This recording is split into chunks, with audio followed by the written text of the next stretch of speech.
आस्था इतनी महत्वपूर्ण उसके जीवन में होती है कि उसका रोमा रोमा पुलकित हो जाता है। और तब वो जो अभी तक जो सोया हुआ था, जो अभी तक किसी भ्रम में जी रहा था, तब उसका भ्रम मिटता है। और यात्रा नास्तिक से मैं कहूंगा कि आस्तिक, और आस्तिक से फिर जिज्ञासा भीतर जन्मती है। और जब जिज्ञासा भीतर जन्मती है तो आस्तिक होते हैं। और आस्तिक से आगे फिर कड़ी है, आगे की जो कड़ी है।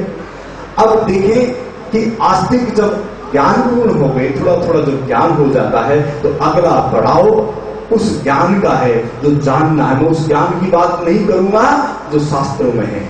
जो मैं बोल रहा हूं ये ज्ञान नहीं है, ध्यान देना मित्रों, इसको ज्ञान न समझ लेना। यही भारी भूल हुई आज तक। मैं जो बोल रहा हूं वो ज्ञान नहीं है, क्योंकि ज्ञान केवल अनुभव का आधार है। और इसलिए जब तक कोई उस प्रैक्टिकल और उस क्रिया से ना गुजरे, तब तक ये बातचीत और बातचीत तक ही यात्रा अधूरी रह जाती है। इसलिए अगला पड़ाव ज्ञानपूर्ण होने का है। और आस्तिक और नास्तिक दोनों ज्ञानी हो जाते हैं, दोनों ज्ञान की मार्ग पे चलने लगते हैं और ज्ञानपूर्ण होने की स्थिति हो जाती है। ध्यान दें, यानी कि वो ज्ञानी हो जाते हैं, लेकिन ज्ञान तो बड़ा दिक्कत में पैदा कर देता है। कहते हैं कि ज्ञानी तो रावण भी था और ज्ञानी राम भी था। फर्क क्या था, भेद क्या था? अब ये जो ज्ञान है ये अनुभव का ज्ञान है। अब यहां अनुभव, एक ऐसा अनुभव आपको उस ओर भी ले जा सकता है।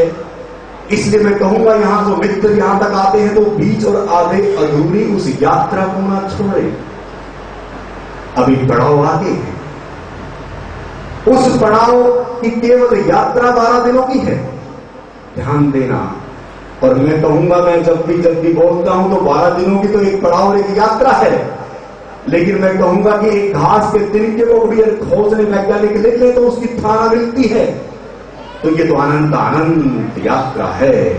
तो इसलिए उस ज्ञान को जो अनुभव में आता है, वो मित्र उसको ज्ञान समझकर वहीं तक ना रुक जाना, यही अहंकार है। और ज्ञान के कारण जब अहंकार घर कर जाता है तो भीतर कुछ और ही विकार पनपने लगते हैं। इसलिए यात्रा तो ज्ञान तक पहुंच गई है, यात्रा तो ज्ञान तक पहुंच गई है, लेकिन इससे आगे भी पड़ाव है। अब यात्रा कहां से है? पहले नास्तिक है, फिर वो जिज्ञासा से भरता है, फिर आस्तिक होता है, और आस्तिक फिर ज्ञानी हो जाता है। और ज्ञान कैसा होता है? जब ज्ञान होता है तो अहंकार शून्य होता है, तब वो पूर्ण ज्ञान है। इससे पहले जो ज्ञान है वो कुछ और हो सकता है। इसलिए जैसे ही वो ज्ञान से परिपूर्ण होता है तो अहंकार गिर जाता है। केवल वही बचता है जो कभी न मिटता है। क्या बचता है? जो कभी न मिटता है। इसलिए कहते हैं कि एक ऐसी अवस्था है हमारी जो कभी न मिटती है। इसलिए आजकल वैज्ञानिकों ने खोजा और पाया कि 3 शक्तियों का जो रूप है, जिसको हम इलेक्ट्रॉन, न्यूट्रॉन, प्रोटॉन कहते हैं, वो भी नष्ट नहीं होती है।